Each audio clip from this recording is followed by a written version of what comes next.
Now, for 422 days, bereaved families have been pleading with world leaders to bring their loved ones home.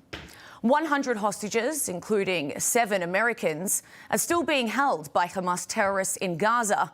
And as we just heard from Jody, that includes Idan Alexander, the 20-year-old from New Jersey whose signs of life in Hamas's latest attempt at psychological warfare have sent shockwaves of both relief and despair.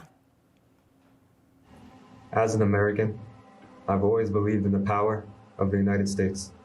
And now, I'm sending my message. Please, use your influence and the full power of the United States to negotiate for our freedom. Every day here feels like an eternity, and the pain from inside grows from day to day. Please. Another American, Omer Neutra, from Long Island, is also being held captive by the same terrorists.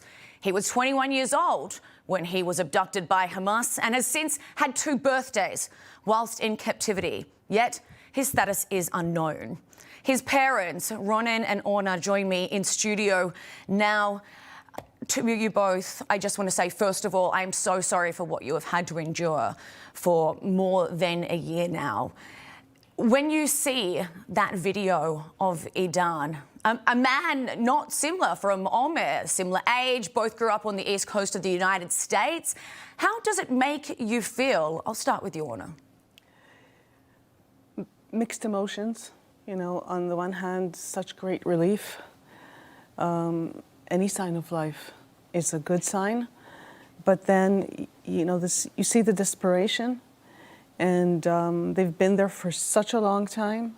They're going into a second winter. They have to be brought out. Absolutely. Ronen, President Herzog said today that there has been a lot of work behind the scenes and it's making progress in order to get these hostages home. I want to ask you, do you know anything about the status of Omer? Has anyone been checking up with you or providing you with any updates on how the rescue mission is progressing? First, good morning. It's been a very long 422 days. We don't know a lot. Some of the information we have, we can't really share. But we know that things are changing.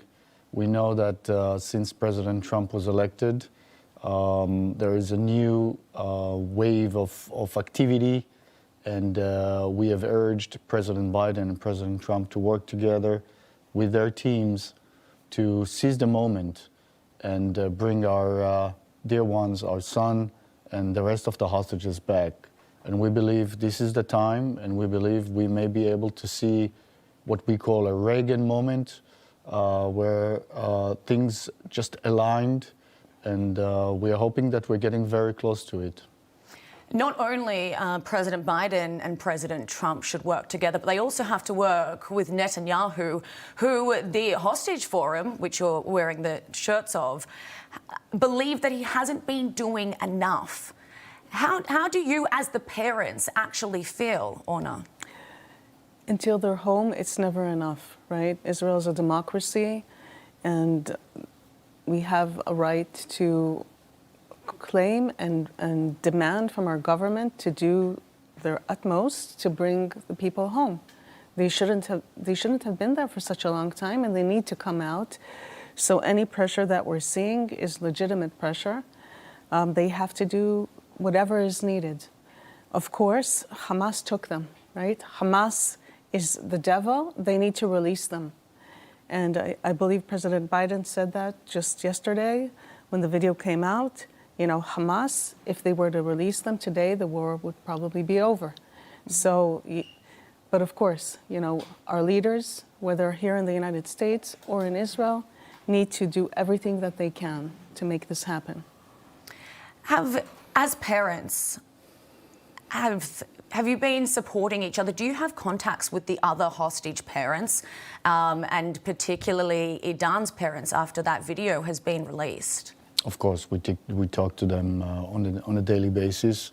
We are part of 7 American hostage families, American Israelis, and we speak quite often. We support each other. We are in the same struggle for so long. And we also belong to the bigger group, which is 101 hostages. By the way, those hostages are from 20 different countries and 5 major religions. This is a global humanitarian crisis. This is not a localized small issue. And that's why we're calling on all the leaders in the world. You gotta focus on this issue. It's been taking too long. Right now, the conditions are starting to ripe toward a deal. Do everything you can to put the pressure on Hamas and the rest of the partners in the region to bring the hostages home. They are, as we saw in the video, they're craving for us to save them. That's our role, of course, as parents, but also as leaders in the area.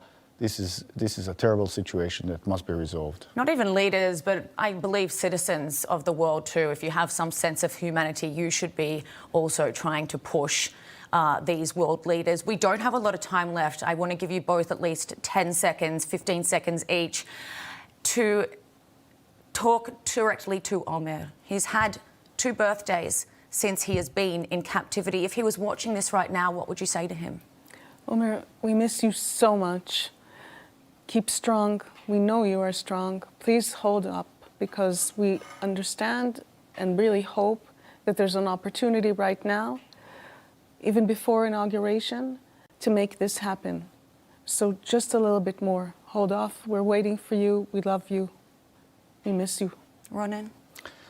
Just so many people here in the United States, our community, so many communities around the countries are praying for you, Omer, are thinking about you, and of course us, we love you, and we can't wait to hold you and hug you and just get your life and our lives back to a normal track. Yeah. Survive. Ronen and Omer Neutra, thank you both so much for joining us today, and know that we here at Newsmax are also fighting for you, and I am personally as well. Thank you very much for your time today and for sharing some of Omer's stories. We hope he gets back home soon. Thank you.